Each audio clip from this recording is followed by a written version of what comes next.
కమ్మగా సొరకాయ కర్రీని ఎలా ప్రిపేర్ చేసుకోవాలో ఈ వీడియోలో చూపిస్తాను. నేను తీసే వీడియో క్లారిటీగా లేకపోవచ్చు, కానీ నేను చేసే వంట మాత్రం క్లారిటీగా కమ్మగా ఉంటుందండి. పర్ఫెక్ట్గా ఉంటుంది. ఖచ్చితంగా ట్రై చేయండి.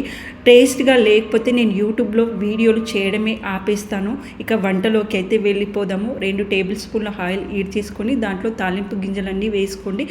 వేసుకున్న తర్వాత ఒక ఎండుమిరపకాయ కూడా వేసుకోండి. ఎండుమిరపకాయ ఎర్రగా అయిన తర్వాత సన్నగా కట్ చేసుకున్న ఆనియన్స్ కూడా వేసుకోండి. ఆనియన్స్ వేగిపోయిన తర్వాత ఒక పచ్చిమిరపకాయని ఇలా చీల్చి 4గా కట్ చేసి వేసుకోండి. ఇప్పుడు వేగిపోయిన తర్వాత కచ్చా పచ్చగా దంచుకున్న అల్లం వెల్లుల్లి పేస్ట్ని యాడ్ చేసుకొని పచ్చివాసన పోయిన తర్వాత కరివేపాకుని కూడా యాడ్ చేసుకోండి. కరివేపాకు యాడ్ చేసుకున్న తర్వాత సన్నగా కట్ చేసుకున్న టమాటోస్ని యాడ్ చేసుకోండి. టమాటోస్ మగ్గిపోయేలోపు ఇలా నేను చూపిస్తున్నట్టు సోరకాయనైతే చిన్న చిన్న పీసెస్గా కట్ చేసుకోండి. నేను ముందుగానే కట్ చేయలేదు, ఎందుకంటే కొద్దిగా కలర్ చేంజ్ అవుతాయని అప్పటికప్పుడే కట్ చేసుకుంటున్నాను. ఇలా తొక్క తీసి కట్ చేసుకోండి. టమాటోస్ కూడా ఆల్మోస్ట్ మగ్గిపోయాయి. ఇప్పుడు సోరకాయని యాడ్ చేసుకోండి.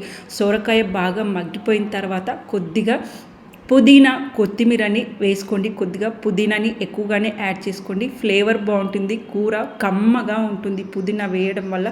కొత్తిమీర కూడా సేమ్ అండి. ఇప్పుడు ఇది కాస్త మగ్గిపోయిన తర్వాత ఉప్పును కూడా యాడ్ చేసుకోండి. ఉప్పు వేస్తే తొందరగా సొరకాయ మగ్గిపోతుంది. ఇప్పుడు దీంట్లో ఇలా మగ్గిపోయిన తర్వాత టేస్ట్కి సరిపోయినంత కారం యాడ్ చేసుకోండి. కారంని చూసి వేసుకోండి, ఎందుకంటే ఆల్రెడీ ఒక పచ్చిమిరపకాయ కూడా యాడ్ చేసాము.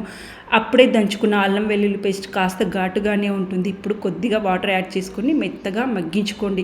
ఇలా ఉడికిపోయింది అనే స్టేజ్లో కొద్దిగా 1/2 టీ స్పూన్ వరకు ధనియాల పౌడర్ని యాడ్ చేసుకోండి. ఇంకేవీ అక్కర్లేదండి. ఎంతో టేస్టీగా ఉండే కమ్మని సోరకాయ కర్రీ అయితే రెడీ అయిపోతుంది. నిజంగా అండి, చాలా చాలా టేస్టీగా ఉంటుంది. జొన్న రొట్టె కానీ రాగి రొట్టె కానీ ఇలా చపాతీలోకైనా దేంట్లోకైనా సూపర్గా ఉంటుంది. ట్రై చేయండి.